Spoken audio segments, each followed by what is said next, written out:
এবার ওই কানা যুবক বললেন, আমিরুল মুমিনিন খলিফাতুল মুসলিমিন, আমি মিশর থেকে আসছি মদিনায় আপনার কাছে একটা নালিশ নিয়া। কি নালিশ নিয়ে আসছো? বলে, মিশরে একটা ঘোড়ার দৌড় প্রতিযোগিতার আয়োজন করা হয়েছিল, ওই প্রতিযোগিতার আমিও একজন প্রতিযোগী ছিলাম, আর ওই প্রতিযোগিতায় মিশরের গভর্নরের ছেলে মুহাম্মদও প্রতিযোগী ছিল। হযরত ওমর বললেন, তাহলে কি তোমার নালিশ? বললে, দেখেন আমিরুল মুমিনিন, আমি যখন ঘোড়া দৌড়ায়া ফার্স্ট হওয়ার জন্য, 1 নাম্বার হওয়ার জন্য প্রাণপণ চেষ্টা করছিলাম, আমার ঘোড়া দৌড়াতে দৌড়াতে গভর্নরের ছেলের আগে চলে গেল। গভর্নরের ছেলে আমাকে ডাকতেছে, তার পিছে পিছে যাওয়ার জন্য আমি শুনি নাই। আমি 1 নাম্বার হওয়ার জন্য প্রাণপণ চেষ্টা করেছি। যখন আমি গভর্নরের কথা শুনলাম না, গভর্নরের ছেলের কথা, সে আমাকে ডাক দিয়া বলে, আনা কারিম, আমি তোর চাইতে সম্মানী, ইবনে কারিম, আমার বাপও সম্মানী তোর বাপের চাইতে। আমার বাপ হলো মিশরের গভর্নর, তুই আমার আগে 1 নাম্বার হয়ে যাবি, আমি এটা মানতে পারি না। আমিরুল মুমিনিন, আমি যখন থামি নাই, সে তার ওই চাবুক দিয়ে, দেখেন আমার পিঠের মধ্যে 3টা বাড়ি দিয়েছে, রক্তাক্ত হয়ে গেছি, ঘোড়ার পিঠ থেকে ছিটকে পড়েছি, আমি 1 নাম্বার হতে পারি নাই। হযরত ওমর বললেন, দেখি তো তোমার পিঠের দাগ। যখন জামা খুলে পিঠের দাগগুলো দেখালেন, দেখলেন একেবারে রক্তাক্ত হয়ে গেছে। হযরত ওমর সহ্য করতে পারলেন না। শতে শতে প্রতিযোগীর মাঝে আমর ইবনুল আস রাদিয়াল্লাহু তাআলা আনহু, গভর্নরের ছেলে মুহাম্মদ, তিনি যে ঘোড়াটায় বসে আছেন, আর পাশে একজন কালো যুবক, তার নাম হলো মুহাম্মদ ইবনে আসলাম। সে ছিল একেবারে নিগ্রো, দেখতে কালো, গরিব মানুষ। সেও ওই ঘোড়া দৌড় প্রতিযোগিতার একজন প্রতিযোগী। শতে শতে প্রতিযোগী প্রাণপণ চেষ্টা শুরু করে দিল 1 নাম্বার হওয়ার জন্য, কিন্তু ওই আমর ইবনুল আস রাদিয়াল্লাহু তাআলা আনহুর ছেলে মুহাম্মদ, তিনি 1 নাম্বার হওয়ার জন্য তার ঘোড়াকে এতভাবে চেষ্টা করতেছেন যাতে সব ঘোড়ার আগে চলে যায়। সব ঘোড়ার আগে দৌড়ে চলে গেল, কিন্তু একজন যুবক, ওই যে মুহাম্মদ ইবনে আসলাম, তিনিও 1 নাম্বার হওয়ার জন্য তার ঘোড়াটাকে প্রাণপণ চেষ্টা করতেছেন 1 নাম্বার হওয়ার জন্য। লাস্টে দেখা গেল সব ঘোড়াগুলো পিছে পড়ে গেল, মাত্র 2টা ঘোড়া একেবারে সামনে আগায় গেল। একটা হলো গভর্নরের ছেলের ঘোড়া, আর একটা হলো ওই কালো যুবক তার ঘোড়া। যখন 2 ঘোড়া একেবারে কন্টেস্ট, 2 ঘোড়া একেবারে কন্টেস্ট দৌড়াচ্ছে, কার আগে যাবে, কে ফার্স্ট হবে। দেখতেছেন ওই কালো যুবক মুহাম্মদ আসলামের ঘোড়াটা একেবারে দৌড়ে দৌড়িয়ে সামনে চলে যাচ্ছে। এই দৃশ্য দেখে গভর্নরের ছেলে মুহাম্মদ ওই যুবককে বলতেছে, ইয়া মুহাম্মদ, তুমি থামো। ওই কালো যুবক থামে না, সে তার ঘোড়া দৌড়ায়া 1 নাম্বার হওয়ার জন্য চেষ্টা করে, আর পিছন থেকে গভর্নরের ছেলে বলে, থাম। ওই কালো যুবক মনে মনে বলে, বেটা তুই গভর্নরের ছেলে হস না যা হস, আমার দেখার বিষয় নয়, আমি 1 নাম্বার হব। এটা তো তার অধিকার, এটা তো তার অন্যায় না, ঠিক কিনা বলেন? এই দৃশ্য দেখে গভর্নরের ছেলের রাগ উঠে গেছে। বেটা, আমার বাবা হলো মিশরের গভর্নর, ক্ষমতার দাপট আছে না? বেটা, আমার বাবা মিশরের গভর্নর, আমার বাবার রক্তে ঘামে মিশর বিজয় হয়েছে, আমি হলাম তার ছেলে, আর তুই আমার আগে 1 নাম্বার হয়ে যাবি। কি থাম থাম, থামে না। ওই যুবককে উদ্দেশ্য করে বলে, আমার দিকে তাকা, আরে আমার চেহারাটা দেখ, আমি কে? আনা কারিম ইবনে কারিম, আমি কিন্তু একজন সম্মানিত পিতার সন্তান, দাঁড়া, তুই আমার আগে চলে যাবি। গভর্নরের ছেলে আগে যাবার জন্য প্রাণপণ চেষ্টা করতেছে, তার ঘোড়া দৌড়ায় পারতেছে না। গভর্নরের ছেলে মুহাম্মদ, তিনি রাগের বশবর্তী হইয়া হিন্দু যুবকের পিঠের মধ্যে চাবুক দিয়ে একটা বাড়ি মারলো। মনে করছে যুবক বাড়ি খেয়ে থেমে যাবে। যুবক বলে, না, আমি থামবো না, তোর আগে আমি যাব। আবার দৌড়ানোর চেষ্টা করলো, থামে না। দ্বিতীয়বার আরেকটা বাড়ি দিল। ওই যুবকের হাত থেকে তার ঘোড়ার রশিটা ছুটে গেল। এবার পাগলা ঘোড়া দৌড়াতেছে, এখন আর যুবক ওই ঘোড়ার পিঠে বৈশা ঠিক মতো বসতে পারতেছে না, ঘোড়াও দৌড়াইতে পারতেছে না। আর একবারই যখন দিল, রাগ করে ওই কালো যুবক ঘোড়ার পিঠ থেকে ছিটকে জমিনে পড়ে গেল। আর গভর্নরের ছেলে ঘোড়া দৌড়ায়া 1 নাম্বার হয়ে গেল। বিচারকরা দেখলো যার ঘোড়া আগে গিয়েছে তাকেই তো সে বিচারকরা 1 নাম্বার ঘোষণা করবে, এটাই তো। পথে কি হয়েছে এটা তো আর বিচারকরা দেখে নাই। আর ওই সময় তো এরকম কোন সিসি ক্যামেরাও, আধুনিক যন্ত্রপাতিও ছিল না। কিন্তু ঘটনা তো মাঝখানে, গভর্নরের ছেলে তো এখানে গায়ের জোর দেখায়া, ক্ষমতার জোর দেখায়া 1 নাম্বার হয়ে গেছে। ওই গভর্নরের ছেলেকে যখন 1 নাম্বার ঘোষণা করা হলো, গভর্নরের ছেলে আরো মানুষ আনন্দে খুশিতে আত্মহারা। কিন্তু কালো যুবক মাঠের এক কোণে বসে বসে কান্না করতেছে, চোখের পানি ফেলে। তার ঘোড়াটা এতিমের মতো পাশে দাঁড়ায় আছে। আর ওই কালো যুবকটা বারবার হাত দেয় তার শরীরের মধ্যে রক্তের দাগ, ওই যে চাবুক দিয়ে। মনের কষ্টে মাঠের কোণে বসে আছে। হায় রে, মনে মনে ভাবে আজকে আমি গরিব দুর্বল, এই কারণে আমার উপরে গভর্নরের ছেলে ক্ষমতার দাপট দেখাইলো। আমি ফার্স্ট হতাম কিন্তু আমাকে ফার্স্ট হতে দিল না। কি করা যায়, কি করা যায়? আমি কি গভর্নরের কাছে যে তার ছেলের নামে বিচার দিব? কালো যুবকটা মনে মনে ভাবলেন, বাবার কাছে যদি সন্তানের বিচার দেই, বাবা এই বিচার নাও করতে পারে। এটা ছিল তার মনের একটা ধারণা। তাহলে কি করা যায়? আমি যদি এই বিচার পেতে হয়, আমিরুল মুমিনিন খলিফাতুল মুসলিমিন হযরত ওমরের দরবারে যেতে হবে। আল্লাহু আকবার।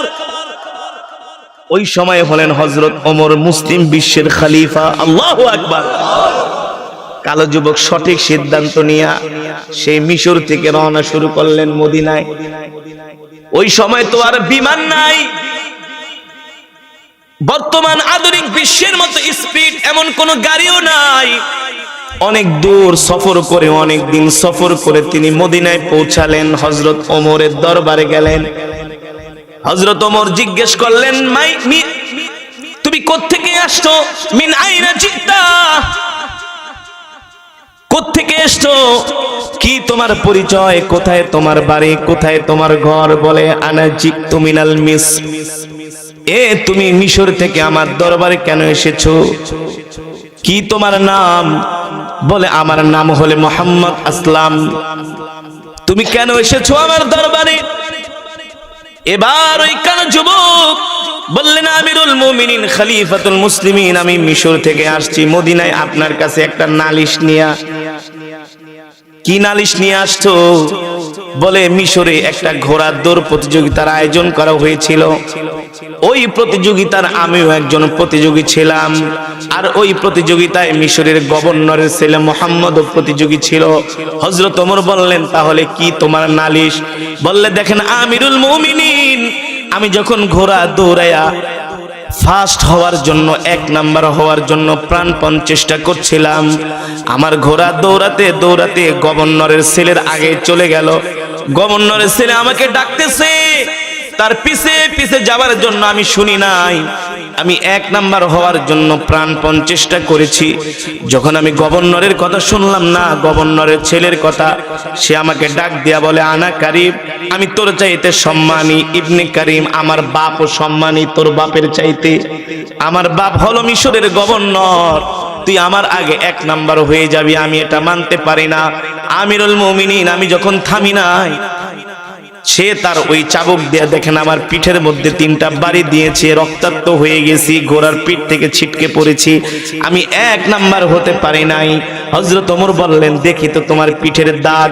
যখন জামা খুলে পিঠের দাগগুলো দেখালেন, দেখলেন একেবারে রক্তাক্ত হয়ে গেছে। হযরত ওমর সহ্য করতে পারলেন না, জিজ্ঞেস করলেন, তুমি কেন গভর্নরের কাছে বিচার দাও নাই? বলে, আমিরুল মুমিনিন, গভর্নরের কাছে আমি এই কারণে বিচার দেই নাই, বাবা যদি তার সন্তানের বিচার না করে, এই কারণে। হযরত ওমর বললেন, না না না না, তুমি যেটা মনে করেছো, তুমি যেটা ধারণা করেছো, তোমার ধারণা সঠিক নয়। আমার যে গভর্নর আমর ইবনুল আসের কাছেও যদি তুমি বিচার দিতা, তোমার বিচার সে প্রাপ্যভাবে তোমাকে পাওয়াই দিত। আলহামদুলিল্লাহ। হযরত ওমর বললেন, তুমি কি জানো না, তুমি কি জানো না, আল্লাহ তাআলা কোরআন দিয়ে আমাদের নবীকে দুনিয়াতে পাঠাইলেন, আর আল্লাহ কোরআনের মধ্যে বলে দিলেন, ইন্নাল্লাহা ইয়া'মুরু বিল আদলি ওয়াল ইহসান ওয়া ইতাইযিল কুরবা ওয়া ইয়ানহা আনিল ফাহশাই ওয়াল মুনকারি ওয়াল বাগই ইয়াইযুকুম লাআল্লাকুম তাযাক্কারুন। আল্লাহর নবী আমাদেরকে ন্যায় ইনসাফ শিক্ষা দিয়ে গেছেন। আল্লাহর নবী আমাদেরকে শিক্ষা দিয়ে গেছেন যাতে করে আমরা মানুষের বিচারগুলো ইনসাফ এবং আদলের সাথে করি। ঠিক কিনা বলেন? আমাদের রাষ্ট্রের মধ্যে দুর্বল মানুষ বিচার পাবে না, এটা হতে পারে, এটা ইসলামের শিক্ষা হতে পারে।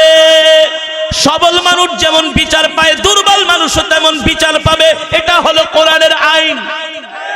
কিসের আইন? হযরত ওমর বলল, ঠিক আছে, তুমি যেহেতু আমার দরবারে আসছো। হযরত ওমর তার খাদেমকে ডাক দিলে, এদিকে আসো, মেহমানখানার দরজা খুলে দাও, তাকে ভিআইপি মর্যাদায় মেহমানদারি করো, যাও তুমি মেহমানখানায় আরাম করো। তুমি যেহেতু বিচার পাওয়ার জন্য আসছো, আমি যদি তোমার বিচারটাকে ইনসাফের সাথে করে না দিই, তাহলে আল্লাহর কাছে হাসরের মাঠে আমাকে জবাব দিতে হবে। আল্লাহু আকবার। চিন্তা করা যায়, একজন সাধারণ গরিব দুর্বল সেই যুবককে 100% যাতে করে সে ন্যায় বিচার পায়, একজন রাষ্ট্রপ্রধানের মাথা গরম হয়ে গেছে, তিনি ঘরমাক্ত হয়ে গেছেন টেনশনে। আরে বলো কি, 100% তুমি বিচার পাবা, যাও এই মেহমানখানা খুলে দাও। আমর ইবনুল আসের কাছে চিঠি লেখা হলো। আমর ইবনুল আস মিশরের গভর্নর। চিঠি পাওয়া মাত্র দেরি করবেন না, মদিনায় আসবেন, আপনার নামে মামলা হয়েছে। কি হয়েছে? মামলা হয়েছে। মদিনা তো আর মিশরের থেকে একেবারে কাছে না, প্রায় 400 থেকে 450 কিলোমিটার রাস্তা, আসা তো অত। হযরত ওমর বললেন, যতদিন আমর ইবনুল আস গভর্নর না আসবে, তুমি ততদিন এই মেহমানখানায় ভিআইপি ভাবে তুমি মেহমানদারি ব্যবস্থা তোমার জন্য থাকবে। রাষ্ট্রীয় কোষাগার থেকে রাষ্ট্রীয় ব্যবস্থাপনায় তোমার মেহমানদারি হবে। আল্লাহু আকবার। আমিরুল মুমিনিন চিঠি লিখলেন, আমর ইবনুল আস তুমি একা না, তোমার সাথে তোমার সন্তান মুহাম্মদকেও, পিতা পুত্র দুইজনকে তলব করা হলো। বেশ কয়েকদিন পরে আমর ইবনুল আস চিঠি পাইলেন, দেখলেন হযরত ওমরের সিগনেচার, তার দস্তখত, সিল। হঠাৎ করে গভর্নরকে কেন মদিনায় ডাকা হবে? গভর্নর তো কোনো দুর্নীতি করে নাই, সে তো আল্লাহর সাহাবী, প্রশ্নই আসে না। ঠিক কিনা বলেন? সাথে তার সন্তানকেও তলব করা হয়েছে, চিন্তা লাগে কি লাগে না? আবার তলব করেছেন কে? আমিরুল মুমিনিন হযরতে ওমর। আল্লাহু আকবার। যে ওমরকে দেখলে ইবলিস শয়তান পর্যন্ত রাস্তা পরিবর্তন। ওমর তো আর সেই বাদশা না, সেই খলিফা না। আমর ইবনুল আস টেনশনে পড়ে গেলেন, ব্যাপার কি?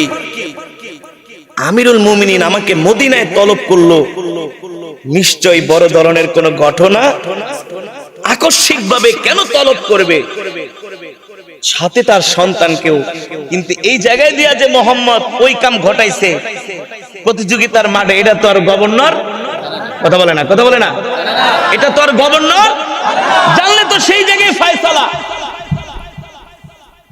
আমর ইবনুল আস রাদিয়াল্লাহু তাআলা আনহু সন্তানকে ডাকলেন, এই দিকে আস, ব্যাপার কি? দেখছস চিঠি, আমিরুল মুমিনিন চিঠি পাঠিয়েছে, আমাকে তোমাকে দুইজনকে মদিনায় তলব করছে। সাথে সাথে চিঠি পাওয়া মাত্র কি ঘটনা ঘটছে? এবার সন্তান বলে, আব্বাজি আমাকে ক্ষমা করবেন, ইয়াবি, আমি তো অনেক বড় ভুল করে ফেলেছি। কি করেছো? যে আব্বাজান, ওই যে ঘোড়ার দৌড় প্রতিযোগিতা হয়েছিল, সেখানে আমার আগে একটা কালো যুবক ফার্স্ট হওয়ার জন্য তার ঘোড়াটা আগে চলে গিয়েছিল, কিন্তু আমি রাগের বশবর্তী হইয়া আমি তার পিঠের মধ্যে 3টা চাবুক দিয়া বাড়ি মারছি, সে ঘোড়া থেকে পড়ে গেছে। এই সুযোগে আমি 1 নাম্বার হইছি। আমর ইবনুল আস বলে, বলো কি বাবা, বলো কি, তুমি এত বড় অন্যায় করেছো, এত বড় সাহস তোমাকে কে দিল? হযরত ওমর বলে, এখন আর কিচ্ছু করার নাই, চলো আমিরুল মুমিনিন ডাকছে, না যায় এখনো ওমর ডাকছে, খবর আছে তোমারও আমারও। পিতা পুত্র 2 জন মিলে মিশর থেকে রওনা করলেন মদিনায়। আরে একটা রাষ্ট্রের গভর্নর মানে কি, একটা রাষ্ট্রের হেড। আগে আমির ইবনুল আস মদিনায় গেলে তো তাকে রাষ্ট্রীয় সম্মানে, রাষ্ট্রীয় মর্যাদায় তাকে সম্মান দেওয়া হবে আগে আসলে, কিন্তু আজকে হযরত আমির ইবনুল আস মদিনায় আসলেন, রাষ্ট্রীয় কোনো মর্যাদা নাই, কোনো সম্মান নাই। আমিরুল মুমিনিনের পক্ষ থেকে ঘোষণা করা হলো, গভর্নর মদিনায় আসতে দেরি, বিচারের কাঠগড়ায় যেন তাকে দাঁড়াইতে দেরি না হয়। আল্লাহু আকবার। বিচারের কাঠগড়ায় যাতে দাঁড়াতে দেরি না হয়। কোনো রাষ্ট্রীয় মর্যাদা নাই, সম্মান নাই, কোনো আপ্যায়নও নাই। আগে ইনসাফের ভিত্তিতে বিচার হবে, তারপরে আসলেন পিতা পুত্র 2 জন, সৈন্যরা ধইরা নিয়া একেবারে আদালতের কাঠগড়ায়, কোনো কথা নাই। 2 জনকে 2 পাশে দাঁড় করানো হয়েছে হযরত ওমর বিচারকের আসনে। এবার হযরত ওমর বলেন, এই ওই যুবককে ডেকে নিয়ে আসো। কোন যুবক? ওই যে কালো যুবক মোহাম্মদ আসলাম, তাকে ডেকে আনা হলো। ওই যুবককে দেখা তো আমর ইবনুল আস গভর্নরের ছেলের অবস্থা খারাপ। তোমাকেই তো আমি 3টা বাড়ি দিয়েছিলাম। 2 জনের চোখে যখন চোখ পড়ে গেল, গভর্নরের ছেলে লজ্জায় মাথা নত করে ফেলল। এবার আমিরুল মুমিনিন খলিফাতুল মুসলিমিন ওমর ফারুক, ওমর আজম রাদিয়াল্লাহু তাআলা আনহু গভর্নরের ছেলে মুহাম্মদকে জিজ্ঞেস করলো, ও মুহাম্মদ, তুমি কি এই যুবককে চিনো কিনা? আমিরুল মুমিনিন, নাম। হাল আনতা তারিফ, তুমি কি তাকে চিনো কিনা? আনা আরিফ, আমি চিনি। তোমার সাথে তার কি ঘটনা ঘটেছিল? গভর্নরের ছেলে কোনো কথা বলে না, লজ্জায় মাথা নিচু করে রেখেছে। এবার হযরত ওমর বললেন, হে মুহাম্মদ, তুমি কেন তার পিঠের মধ্যে 3টা চাবুক দিয়া বাড়ি মারলা? অন্যায় করছো কি করছো না? আমিরুল মুমিনিন, অন্যায় করে ফেলেছি, এই যুবকের পিঠের মধ্যে 3টা চাবুক দিয়ে বাড়ি মেরেছি। হযরত ওমর বললেন, আমার বিচার হলো, আমার ফয়সালা হলো, আমি কোরআনের ভিত্তিতে, কোরআন অনুযায়ী, কোরআনের আইন অনুযায়ী এখন যেটা ফয়সালা দিব, মেনে নিবে কিনা? গভর্নরের ছেলে বলে, অবশ্যই মেনে নিব। আমিরুল মুমিনিন, কি ফয়সালা দিবেন? বলে, ফয়সালা হলো তুমি ঘোড়া দৌড় প্রতিযোগিতার যে 1 নাম্বার পুরস্কারটা পেয়েছো, এটা এই যুবকের হাতে হস্তান্তর করবা। এই কথা শোনার পরে মুহাম্মদ খুশি হয়ে গেল। আমিরুল মুমিনিন, তাও তো সাজা থেকে বাঁচলাম। হযরত ওমর বলে, না না না, সাজা থেকে তুমি বাঁচো নাই, পুরস্কার তো দিবা এই যুবকের হাতে ফিরিয়ে।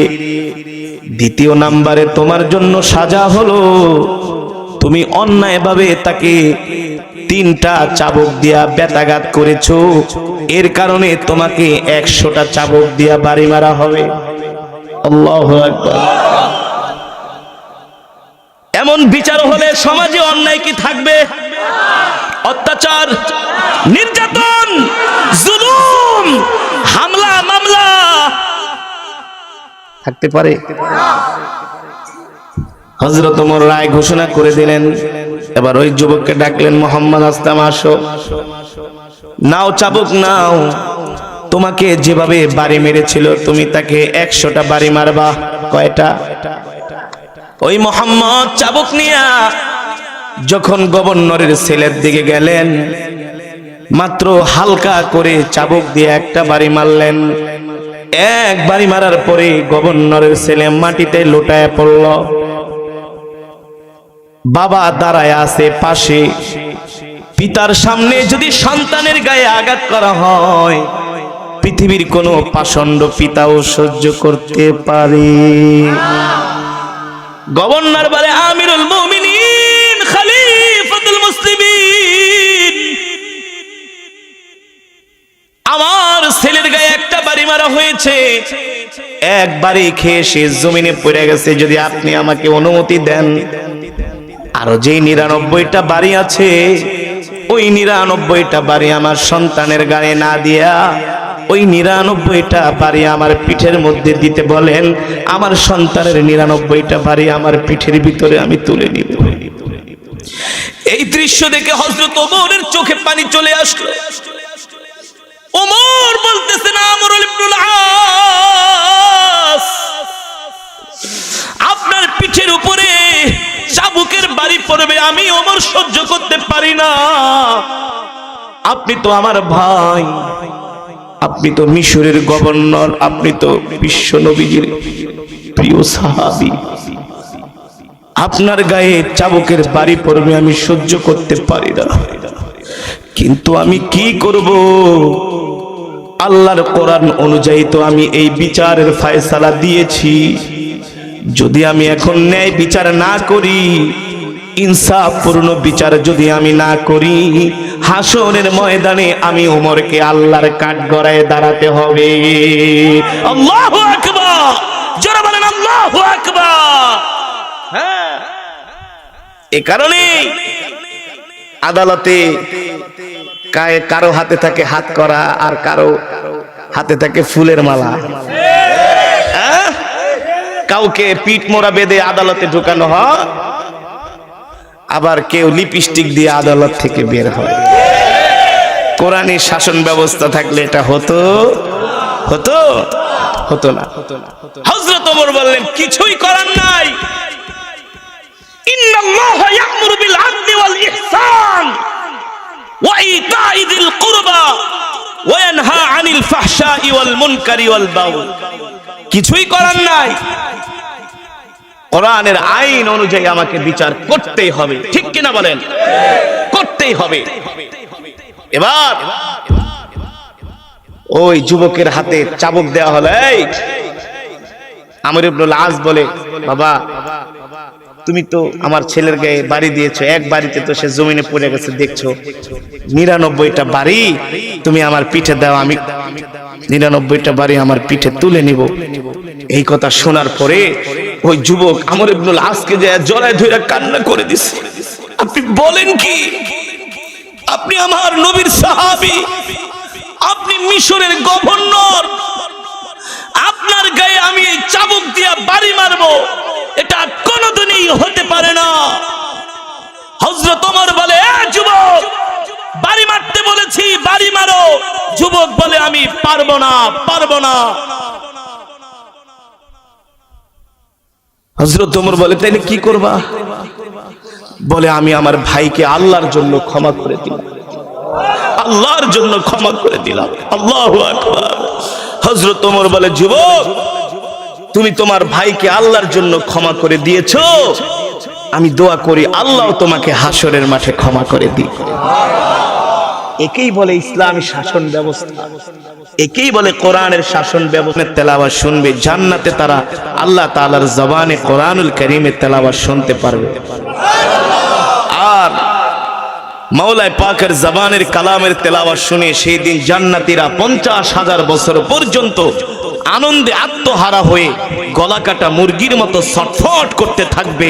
আল্লাহু আকবার। বান্দার মাঝে আল্লাহর মাঝে কোনো পর্দা থাকবে না, থাকবে না। সেই মজমায় কারা উপস্থিত হতে পারবে? যারা দুনিয়ার জমিনে আল্লাহর কোরআনকে মহব্বত করবে। ঠিক না বলেন? নাকি যারা গাঁজা খাবে, মদ খাবে, সিনেমা দেখবে, ক্রিকেট খেলবে, ফুটবল খেলবে, তারা থাকবে? প্রশ্নই আসে না, প্রশ্নই আসে না। যারা দুনিয়ার জমিনে আল্লাহর কোরআনের জন্য নিজের জান মালকে কোরবানি করে দিবেন, তারাই সেই জান্নাতের মধ্যে আল্লাহর জবানে কোরআন শুনতে পারবে। ঠিক কিনা বলেন? আমরা আল্লাহ তাআলার জবানে কোরআন শুনতে চাই কি চাই না?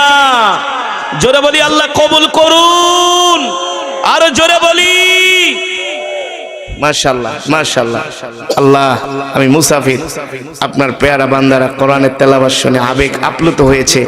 আল্লাহ আপনি আমাদেরকে ফিরাইয়া দিয়েন না, আমরা আপনার কুদরতে জবানে জান্নাতে কোরআন শুনতে চাই। আল্লাহ আমাদের কবুল করেন নেন বলে আমিন। আসলে কোরআনে কারীমের তেলাওয়াত কেরাত পড়তে হইলে আরো ভালো উন্নত মানের সাউন্ড কোয়ালিটি দরকার। কেরাতের কিছু মাকামাত আছে, সূক্ষ্ম কিছু সুর আছে, এগুলো স্মুথ, এগুলো ভালো সাউন্ড একেবারে 100% না হলে দেয়া যায় না। ওইদিনকে আমি খুলনা একটা সাউন্ড পেয়েছিলাম, খুব সুন্দর, ওই নিরালার ওইদিকে চমৎকার সাউন্ড। তো কেরাত পড়তে এমনিতেই শক্তি লাগে। মিশরি মানুষগুলা দেখেন না কি উঁচা লম্বা শক্তিশালী, কেরাত পড়তে অনেক শক্তি লাগে। 20 মিনিট কেরাত পড়া 4 ঘন্টা ওয়াজ করার সমান, বুঝতে পারছেন? যাই হোক, এখন আপনাদেরকে আল্লাহর কোরআন শুনাইছি, খুশি নাকি বেজার? আবার এক খতম করে কোরআন শরীফের সওয়াবও পেয়েছেন। এর সওয়াব আল্লাহ তাআলা সোনার মদিনায় পৌঁছে দিন, আমাদের মা বাবার কবরে পৌঁছে দিন বলে আমিন। সম্মানিত হাজিরিন, আমি আপনাদেরকে একটু কষ্ট দিব। আপনারা সত্যিকার অর্থে আজকের মাহফিলে এসে খুশি তো? কোনো বেজার ঠাজার নাই তো? 100% খুশি? 1% খুশি হইলেও বলবো না, যদি কম হয়। 99% খুশি হইলেও বলবো না, 100% খুশি হইতে হবে। আওয়াজ নাই। আল্লাহু আকবার, আল্লাহু আকবার। না, 110। এই ছাত্ররা বসো, কোনো ওঠাওঠি করা যাবে না। সুন্দর একটা জান্নাতি পরিবেশ কায়েম হয়েছে। আর আজকে দিনের বেলা তো আমার মাহফিলে আরো 4 গুণ মানুষ বেশি হয়েছে। লাইভে দেখেন 5 গুণ বেশি হবে দিনের বেলার মাহফিলে। এই সাতক্ষীরাতে অনেক কষ্ট করে আসছি, এই পদ্মা পার হয়ে আসা অনেক কষ্ট। তারপরে ডাবলু ভাই ফোন দিছিল যে ভাইজান আমার প্রোগ্রামটা রাখেন। তার অনুরোধে এই প্রোগ্রামটা এসছি, রাখছি। তো আপনারা যদি খুশি হয়ে থাকেন ভাই, আপনারা যদি খুশি হয়ে থাকেন, তাহলে সবাই এই মসজিদের জন্য, উন্নয়ন কল্পে মাহফিলের জন্য আপনারা আল্লাহর রাস্তায় কিছু দিতে ইচ্ছুক তো ইনশাল্লাহ? হিম্মত করতে পারেন তো? নিয়ত করতে পারবেন তো ইনশাল্লাহ?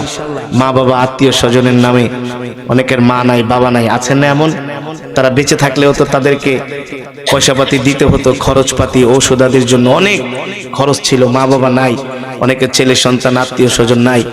আমরা তাদের রুহের মাগফিরাতের জন্য কিছু মসজিদে দান করব ইনশাআল্লাহ। হাতটা একটু উঠান তো, আল্লাহু আকবার। হাতটা একটু উঠান, উঠান, সোজা করেন, সোজা করেন, একটু নাড়াচাড়া করেন, একটু ব্যায়াম হোক। অনেকে আছে অলস, অলস, হাত নাড়ায় না, নাড়ায় না, নাড়ায় না। আর নির্বাচনের সময় তো ঠিকই মিছিল করতে পারেন। হ্যাঁ, মাশাআল্লাহ, মাশাআল্লাহ। উঁচা করেন, উঁচা করেন, উঁচা করেন। বাস, আল্লাহ হাত নামান। এবার ডাইন পকেটে হাত দেন, ডান পকেটে, যার যার ডান পকেটে, আবার অন্যের পকেটে হাত দিয়েন না। যার যার ডান পকেটে হাত দেন যা আছে। আবার অনেকে কিন্তু বাম পকেটেও টাকা রাখেন। এখন বাম পকেটে যে আমি হাত দিতে বলেন, এখানে আবার এটা মুট করে রাখেন না। যদি বাম পকেটে থাকে, বাম পকেটেও হাত দেন, যা আছে এই মাহফিলের জন্য, মসজিদের জন্য দান করে যান ইনশাআল্লাহ। এই 2 টাকা 5 টাকা 10 টাকা না, আমি 500 1000 টাকার অনেকগুলো নোট দেখতে চাই, অনেকগুলো নোট দেখতে চাই। কিছু ভলান্টিয়ার, কিছু যুবক স্বেচ্ছাসেবক, তোমরা নিজ দায়িত্বে মাঠে নেমে যাও ইনশাআল্লাহ। আগেই বলছি ভাই, 10 টাকা 5 টাকা দিয়ে ভাই আমার ইজ্জতটা নষ্ট করেন না। মানে মসজিদের জন্য, আল্লাহর ঘরের জন্য। হ্যাঁ, যে হুজুর চাইলো এটা মসজিদের জন্য, মাহফিলের জন্য খরচ হবে, থাকলে মসজিদের জন্য খরচ হবে ইনশাআল্লাহ। হ্যাঁ, সবাই কিছু যুবক সব দিকটা ঢুকে যায়, তাড়াতাড়ি তাড়াতাড়ি। শিল্পী নূরে আলম সিদ্দিকী এই পর্যায়ে চমৎকার একটি নাতে রাসূল পরিবেশন করবে। তারপরে ইনশাআল্লাহ আমি বয়ান শুরু করব। এর ফাঁকে কালেকশন হবে। যদি কেউ 500 1000 2000 দিতে চান, নগদ স্টেজে এসে দিয়া যেতে পারেন, অথবা রুমালে দিয়া দেন একেবারে। এই ভলান্টিয়ার, তোমরা চিরুনি অভিযান দাও, চিরুনি অভিযান। একজন একেবারে ডাইকা ডাইকা ধরা ধরা তশকিল করে করে এই দিবে না। আমির জিকির করে লা ইলাহা ইল্লাল্লাহ, লা ইলাহা ইল্লাল্লাহ, লা ইলাহা ইল্লাল্লাহ, লা ইলাহা, লা ইলাহা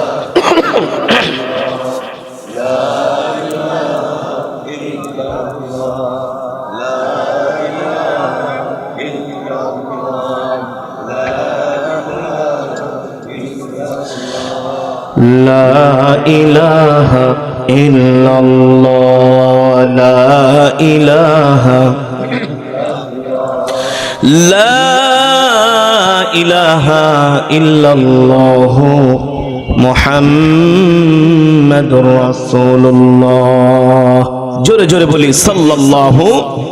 আলহামদুলিল্লাহ। সম্মানিত হাজিরিন, আজকের এই চমৎকার আয়োজন ইসলামী মহাসম্মেলন, উক্ত সম্মেলনের মান্যবর শ্রদ্ধাভাজন সভাপতি, বিশেষ অতিথি, প্রধান অতিথি, আইম্মায়ে মাসাজিদ, দিগার হযরতে উলামায়ে কেরাম, তলাবায়ে আযম, দূর দূরান্ত থেকে আগত দিন প্রিয়, ইসলাম প্রিয় আমার কলিজার টুকরা যুবক বন্ধুরা, বৃদ্ধ বাবারা, পর্দার সম্মানিত অন্তরালের সম্মানিত মা ও বোনেরা, সেই মহান আল্লাহ জাল্লা শানুহু আম্মা নাওয়ালুহু দরবারে লাখ কোটি শুকর, যে মহান রব্বি করিম আজকে আমাদেরকে এত সুন্দর কোরআন ও হাদিসের মেজমা, জান্নাতের বাগান, এই বাগানে আল্লাহ তাআলা আপনাকে আমাকে আসার বসার তৌফিক দিয়েছেন, সুযোগ করে দিয়েছেন। এই জন্য শুকরিয়া তান আদায় করি, বলি আলহামদুলিল্লাহ। সম্মানিত হাজিরিন, আল্লাহ তাআলা এই পৃথিবীর জমিনে আমাদেরকে পাঠিয়েছেন একমাত্র তার গোলামি করার জন্য। কার গোলামি হবে ভাই? আরো জোরে বলুন। আমরা কার গোলাম? আল্লাহর গোলাম। আমরা যখন আল্লাহর গোলাম বলি, তখন শয়তান কিন্তু সহ্য করতে পারে না। শয়তান বলে, এই এতক্ষণ কারি সাহেবের তেলাওয়াত শুই না, আল্লাহু আকবার, সুবহানাল্লাহ, যা বলছো বলছো, আমি অতটা রাগ করি নাই, কিন্তু সাবধান, হুজুর যখন বলবে তোরা কার গোলাম, তখন আবার বলিস না আল্লাহর গোলাম। শয়তান চায় আমরা শয়তানের গোলামি করি, কিন্তু আমরা কার গোলাম? আরো জোরে বলুন, কার গোলাম? আসমান কার? জমিন কার? হায়াতের মালিক, রিজিকের মালিক। তাহলে আসমান যার, আইন চলবে তার, জমিন যার, বিধান চলবে তার। মুসলমান, আল্লাহর জমিনে অন্য কারো তন্ত্র মন্ত্র মানা যাবে না।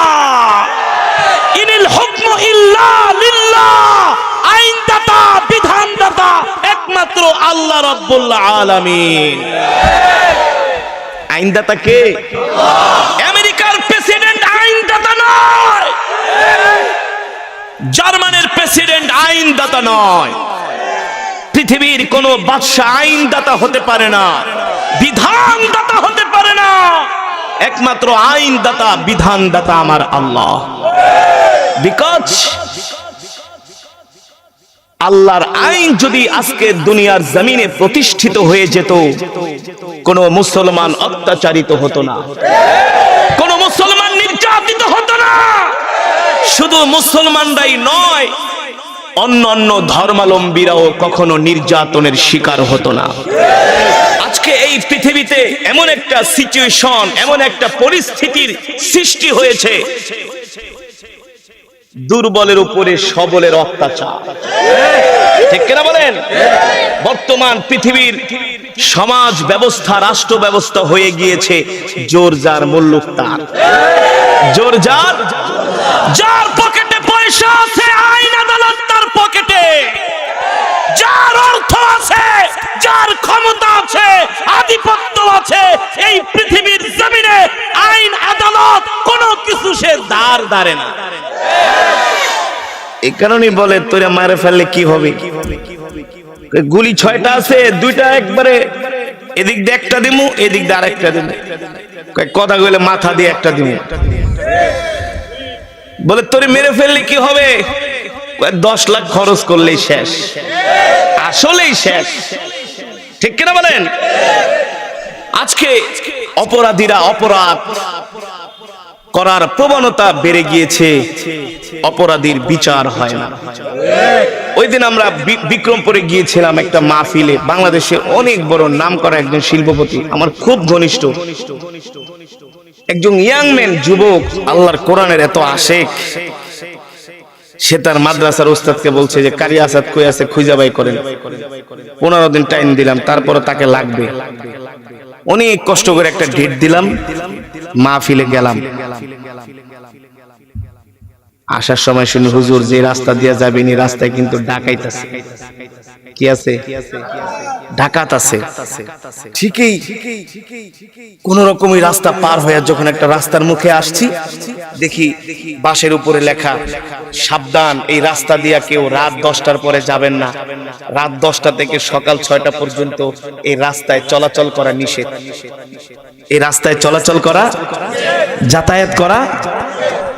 আমি অবাক হয়ে গেলাম, আশ্চর্য হয়ে গেলাম। সেখানে 2-3 জন প্রশাসনের লোক ছিল। আমি জিজ্ঞেস করলাম, ভাই এই সাইনবোর্ড লাগাইছেন কেন?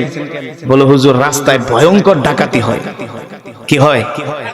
আমি বললাম, ডাকাতি হয়, দুইটা 2-4টা মাইরা ফেলাইবেন। কি করবেন? মাইরা ফেলান। হুজুর এত সোজা না, ডাকাত মারলে আবার উল্টা আমার উপরে মামলা হবে। বলে হয়? বলে আমাদের নির্দেশনা হলো ওরে জীবিত ধরে নিয়ে আইনের কাছে সোপর্দ করা। আমি বলি, এমনি যদি মিষ্টি মিষ্টি করে ডাকাত ধরেন, বাংলাদেশে কোনোদিন ডাকাতি বন্ধ হবে না। হবে? হবে? ডাকাতি যদি বন্ধ করতে হয়, যে একবার চুরি করবে তার 1 হাত কেটে দাও, 2বার চুরি করবে 2 হাত কেটে দাও। খুলনায় কোন ডাকাত ধরা খেয়েছে, খুলনার স্টেডিয়ামে নিয়ে টি-20 খেলা যেমন দেখো, তার জন্য একটা মঞ্চ সাজাও, ম্যাজিস্ট্রেট ডাকো, বিচারক ডাকো, একজন আলেম ডাকো, আইনা তাকে কোরআনের আইনে একটা শাস্তি দাও, যে তুই একবার চুরি করছিস বাবা, তোর একটা হাত কেটে দিলাম। দেখবেন ডাকাতি বন্ধ হয়ে যাবে। এই যে ইফ টিচিং হয়, বন্ধ করতে পারছে প্রশাসন? কিয়ামতের আগের দিন পর্যন্ত এই প্রচলিত আইনে সম্ভব। 5 বছরের মেয়ে ধর্ষণ হচ্ছে। বাংলাদেশের চাইতে সৌদি আরবে কোনো ধর্ষণ নাই। আছে? মনে হয় বছরে 2-1টা ধর্ষণের ঘটনা ঘটে। আর ভারতের রাজধানী দিল্লি, বোম্বে, এগুলো তো হচ্ছে ধর্ষণের রাজধানী। বাংলাদেশে এখন কম না, বাংলাদেশেও কম না, সারা পৃথিবীতে ধর্ষণ হচ্ছে। ধর্ষণ বন্ধ করা যাচ্ছে না। কেন যাচ্ছে না? আইন আছে, আদালত আছে, কিন্তু আইনের শাসন ব্যবস্থা নাই। ঠিক কিনা বলেন? আজকে যারা রক্ষক, তারাই ভক্ষকের কাতারে পরিণত হয়েছে। মানুষ বিচার কোত্থেকে পাবে? কিন্তু যদি আল্লাহর কোরআনের শাসন আল্লাহর জমিনে প্রতিষ্ঠিত হয়ে যেত, চুরি বন্ধ হয়ে যেত, জিনা বন্ধ হয়ে যেত, ব্যভিচার বন্ধ হয়ে যেত, মানুষের মাল সম্পদ আত্মসাৎ করা বন্ধ হয়ে যেত। বিশ্বাস হয় না? এই যে আজকে ইউক্রেন রাশিয়া ভিএস ইউক্রেন, আজকে তাদের মধ্যে যে যুদ্ধটা হচ্ছে, যে ফাইটিংটা হচ্ছে, কারণ কি? কারণ হচ্ছে রাশিয়াও জালেম, ইউক্রেনও জালেম। এই দুজনের হাতে মুসলমানের রক্ত লেগে আছে। এই দুইজনের হাতেই কি আজকে আমরা দেখতেছি রাশিয়া মুহুর্মুহু MiG-29, MiG-27 যুদ্ধ বিমান দিয়া তারা বোম্পিং করছে। আর তাদের দেশের যেই বড় বড় অট্টালিকাগুলো, সেগুলো মাটির সাথে ধসে যাচ্ছে। অনেকে দেখে মায়া কান্না করে না? এই ইউক্রেনও কিন্তু ইরাকে যখন আমেরিকা অন্যায়ভাবে হামলা করেছিল, এই ইউক্রেনও তাদের সহযোগী ছিল। এই রাশিয়া, সোভিয়েত ইউনিয়ন আফগানিস্তানকে মাটির সাথে ধুলে মিশিয়ে দিয়েছিল। শান্তি আছে? শান্তি নাই। আমেরিকা গণতন্ত্রের বুলি আওড়ায়ে মোরলগিরি করে সারা পৃথিবীতে শান্তি প্রতিষ্ঠার নামে একটা ধান্দাবাজি শুরু করেছে। এই রাশিয়া সমাজতন্ত্রের নামে, কমিউনিজমের নামে মানুষকে ধোঁকা দিচ্ছে। তারপরে বর্তমান যে গণতান্ত্রিক ব্যবস্থা, এর মধ্যে কোনো শান্তি নাই। শান্তি একমাত্র কোরআন তন্ত্রের মধ্যে, কোরআনের মধ্যেই শান্তি। ঠিক কিনা বলেন? এক্সাম্পল দিব, উদাহরণ দিব। সম্মানিত হাজিরিন, কোরআনের শাসন ব্যবস্থা কেমন ছিল? কোরআনের আইন, কোরআনের বিধান কেমন ছিল? আল্লাহ রাব্বুল আলামিন আমার নবীকে কোরআন দিয়া মক্কার জমিনে পাঠালেন আর বললেন ইয়া আইয়ুহার রাসূল বাল্লিগ মা উনজিলা ইলাইকা মির রাব্বিক ওয়া ইল্লাম তাফআল ফামা বাল্লাগতা রিসালাতা ওয়াল্লাহু ইয়াসিমুকা মিনান নাস ইন্নাল্লাহা লা ইয়াহদিল কওমাল ফাসিকিন।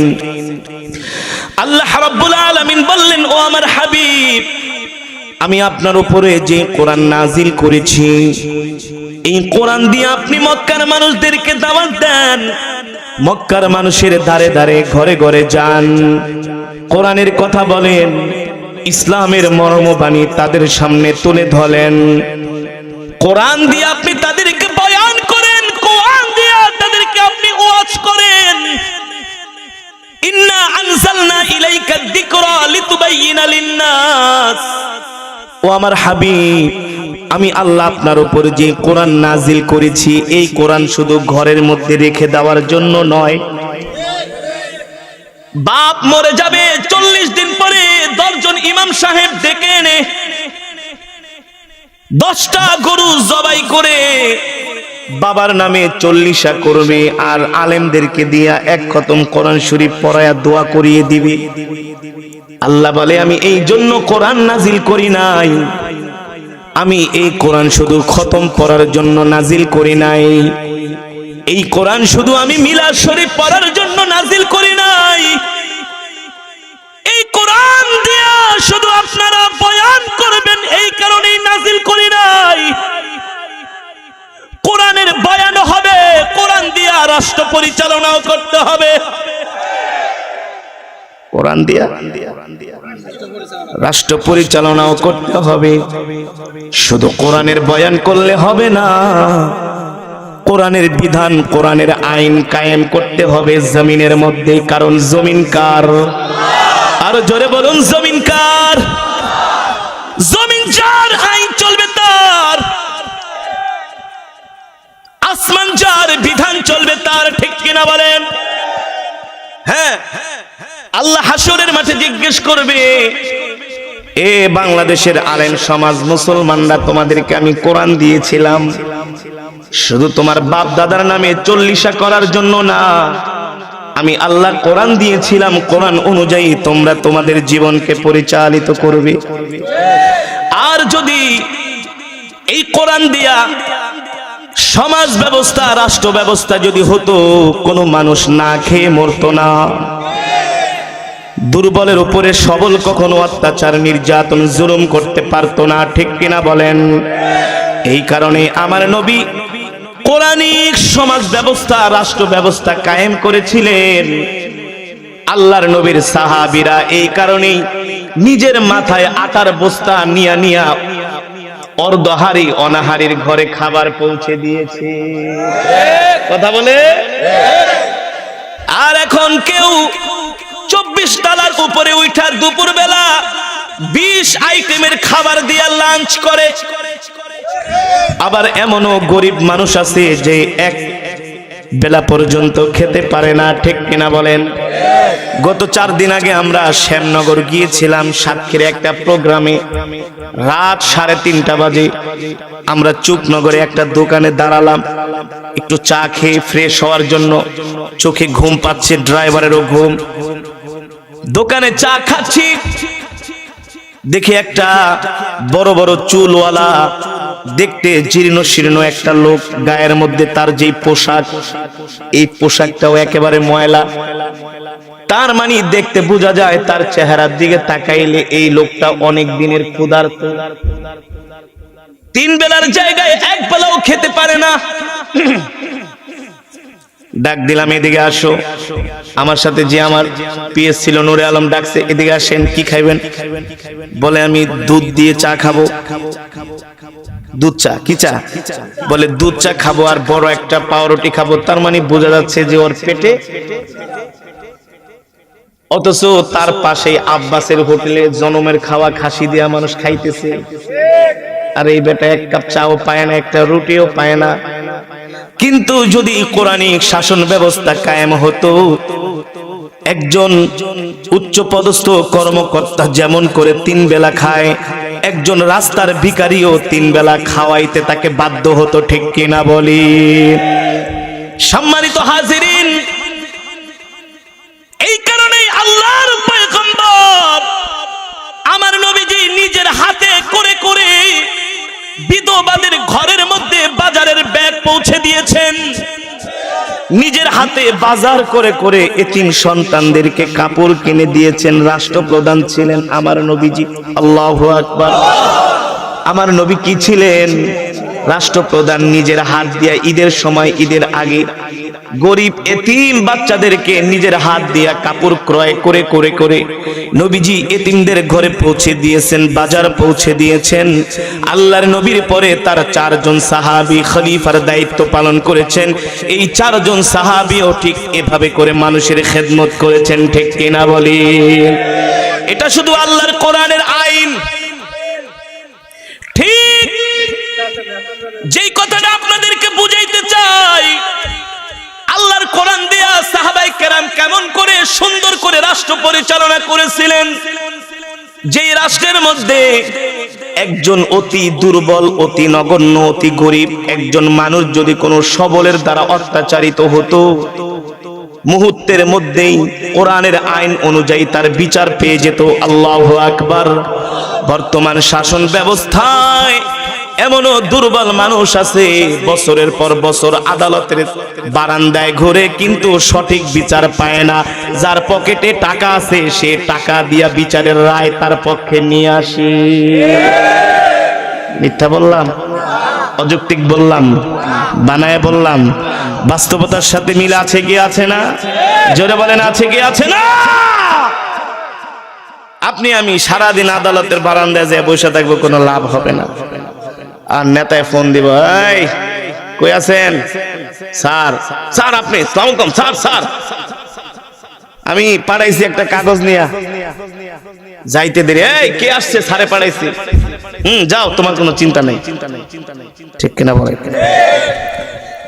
অথচ আল্লাহর পয়গম্বরের সাহাবী আমিরুল মুমিনিন খলিফাতুল মুসলিমিন হযরত ওমর আযম ওমর ফারুক রাদিয়াল্লাহু তাআলা আনহু খলিফার দায়িত্বে আমর ইবনুল আস রাদিয়াল্লাহু তাআলা আনহুকে পাঠাইলেন মিশর বিজয় করার জন্য। সাহাবী আমর ইবনুল আসের নেতৃত্বে সাহাবীরা জিহাদ করে, লড়াই করে মিশর বিজয় করলেন, কালেমার পতাকা উড়ালেন, কোরআনের আইন প্রতিষ্ঠা করে দিলেন। মানুষ অধিকার পাচ্ছে, সুন্দর করে রাষ্ট্র চলতেছে। ওই মিশরের মধ্যে গভর্নরের পক্ষ থেকে একটা ঘোড়ার দৌড় প্রতিযোগিতার আয়োজন করা হলো। কারণ ইসলাম তো এমন কোন বৈরাগী ধর্ম নয় যে ধর্মের মধ্যে কোনো আনন্দ নাই। হ্যাঁ, ইসলামের মধ্যে সব আছে, কিন্তু বাড়াবাড়ি নাই।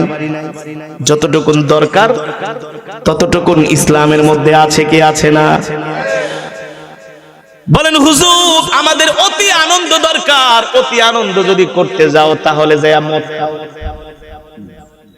কথা কন?